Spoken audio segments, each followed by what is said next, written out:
74 is the over-under for the Colorado Rockies. What do we like?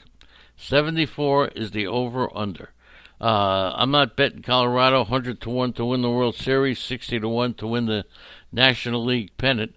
Not happening. Behind the plate, they got Tony Walters, Elias Diaz. Now, these players, in my opinion, will probably only constitute nationally only. I mean, Tony Walters could be okay. You know, Tony Walters could hit you 240. He only had one home run last year, but Drew Butera also could be a starter, okay? But whatever it is, this is catching is only material. That's the way it is. Now, who's going to be over at first base? Daniel Murphy. Now, they got Ryan McMahon, who could play first base as well. Daniel Murphy. Man, oh man, oh man.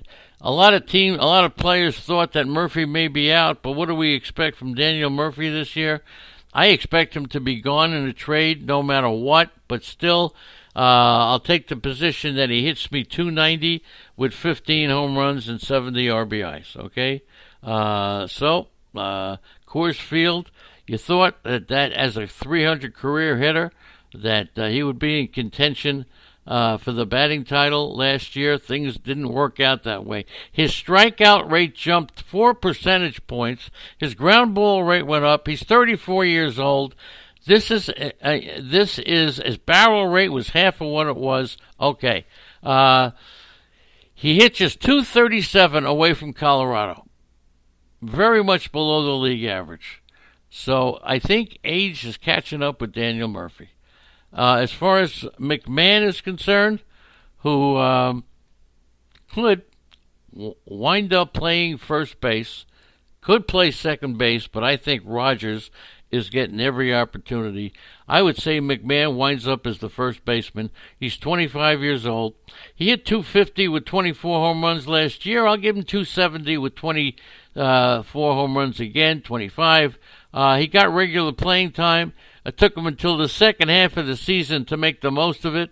256 in the first half, but he had 17 of his 24 home runs after the break.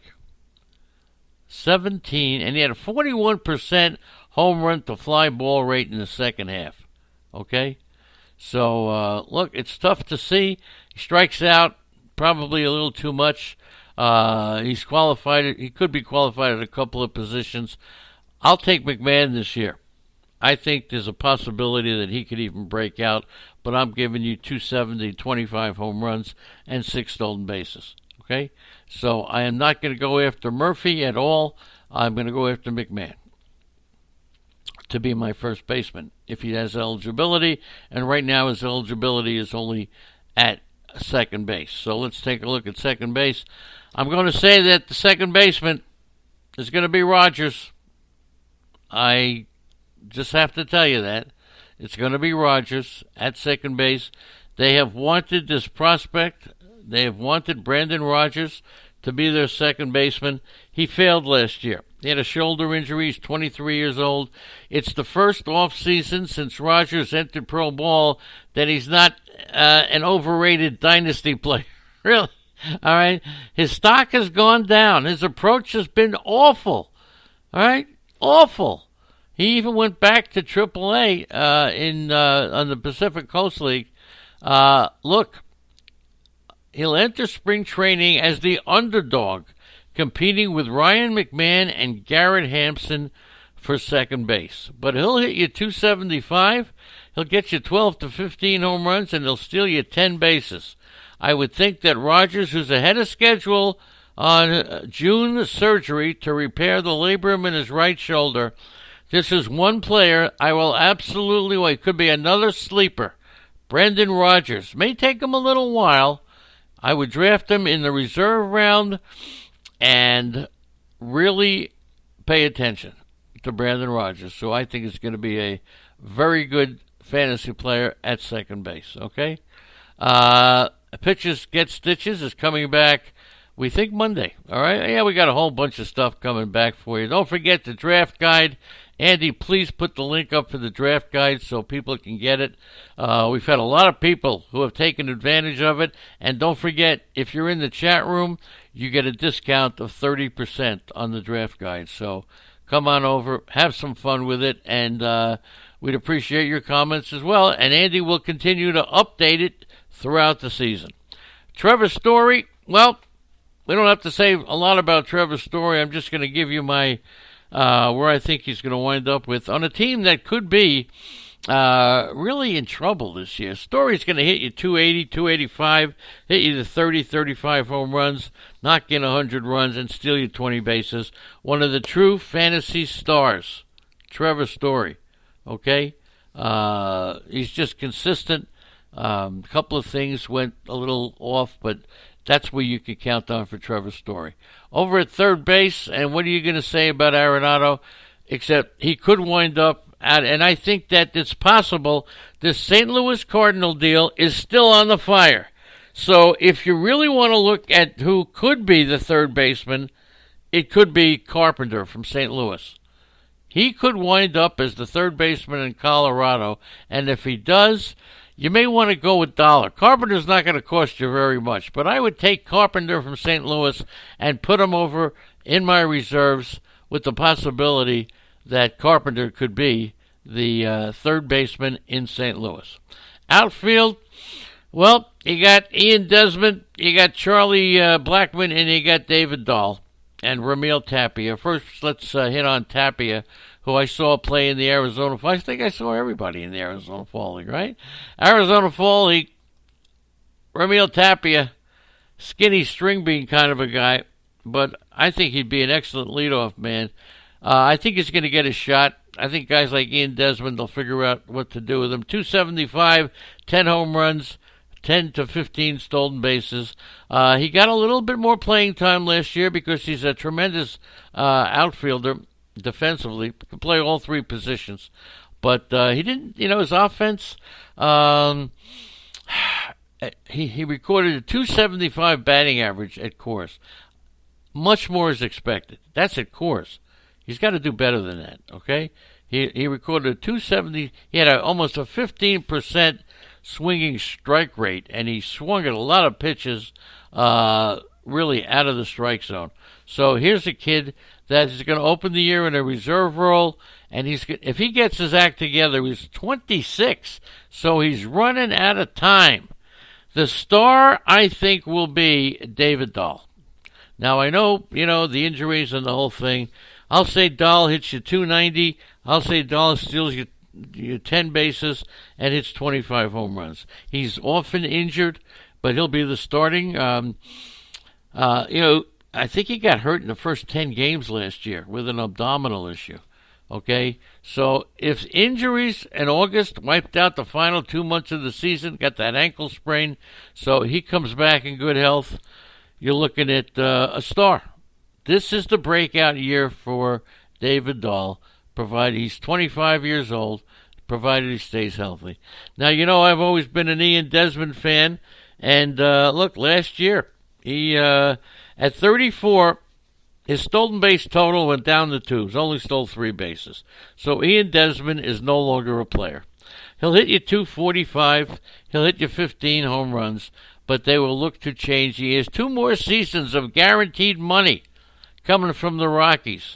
So, look, they're going to do everything I can, everything they can, all right, to get rid of him. He hits 20 home runs, okay? His steals stopped. He had a lower half injury, a lower half of the body injury last year that a lot of people didn't know about. But I do think that he's seen his use, has been one of my favorite players. I would say, from what I hear, that Tapia is being groomed to take over Ian Desmond's spot. And those are the big outfielders out there in Colorado, except for Charlie Blackmon. And here's a guy that we all know and love, but Charlie Blackmon has seen his best days. He's still a very good outfielder, but I would advise you, Malpau's confused between Ian Desmond and Will Myers, okay? George says that David Dahl's going to get 130 games in 2 years. And, yeah, I'll say that Big Al says he plays 130 games. Okay? There you go. You guys are just great. Okay? You guys are just fantastic. Okay? A skinny string bean like me, says George. Okay. There you go. Should we talk about Hampson? Did we want to hear about Hampson? Or you just want to go spend your money on Hampson, okay? Because here's Hampson for you. Garrett Hampson. 25-year-old, second base. Rogers playing second base. He'll hit you 285. He'll hit you 10 home runs. He'll steal you 25 bases. I'm not saying he's bad, but Hampson could be a target based upon how he finished up the year. It did nothing his first 5 months. He was either riding the bench. September, he had 5 home runs, scored 16 runs, and stole 9 bases and hit 318. So let's just put Garrett Hampson on the side for a second. That was his last. Boy, if you've taken a player based upon what he finished up the years with, Garrett Hampson. So you got to, if he continues in the spring, he will take over the job that I think Ramil Tapia is going to play. He may not play second base. Hampson may wind up in center field. But you can bet your sweet Bippy that if he continues playing in spring training the way he did last year at the end, once again at the end, 5 home runs, 16 runs, stole 9 bases, and hit 318 in the month of September. That's not too bad. Okay? As far as Blackmon goes, we're probably going to overpay for Blackmon. That's for sure. Probably overpay for Charlie Blackmon. What you're going to wind up getting from Blackmon, not terrible numbers, but not what, maybe 290, 25 home runs. But he only stole 2 bases last year. And that was a big disappointment, okay? But he's 33 years old. So you could pencil in some nice 25, 30 home runs. You could pencil in, maybe 100 runs scored, close to a 300 average. But forget about the stolen bases, okay? Forget about the stolen bases, okay? Always play him when he's at home. He's got 2 more seasons in Colorado. So let's see what happens there. We talked about the closer in Colorado, the pitching staff. There's not a lot to talk about. Not a lot. Nobody in this great country of ours, now the closer once again will be Wade Davis or Scott Oberg, is going to be able to predict any one of these: Herman Marquez, Chichi Gonzalez, Jeff Hoffman, Kyle Freeland. John Gray is about the only one. I know that John Gray is a big favorite, so I'll pick out one pitcher to talk about because you can't really have a lot of confidence in anybody pitching in Colorado, and I'm quite sure that you know that. Okay, so John Gray, I think, is going to give you, he may win 10 games, give you a 4.3 ERA, a 1.3 whip, strike out 185, 190 batters. But, over his 5-year career, he's been very inconsistent. And pitching at Coors, the way you pitch at Coors is to get young pitchers. Durability is a concern. 1 season of 30 starts for Gray. They get young pitchers. It's the minor league pitchers that come up that you want to jump on for Colorado if you're going to take a Colorado pitcher. Freeland making all kinds of changes. Nobody can talk about these pitchers with any confidence.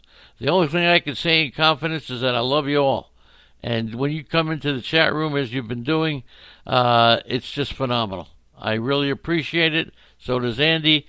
Take a look at the draft guide. Place that order. 30% off. And then call me. 516-353-6375. I'll help you with your keepers, with your sleepers, with anything you want. And tomorrow, I would say around after... we got Doug is coming on, so I would say about 12 o'clock, you're going to see something here that's amazing. So come here tomorrow at 12 o'clock. Andy and I, you'll see what happens, okay? We're going to be doing a phenomenal thing here, okay? So 12 o'clock tomorrow, okay, after Doug. on a season that has been unbelievable. We started off with a wild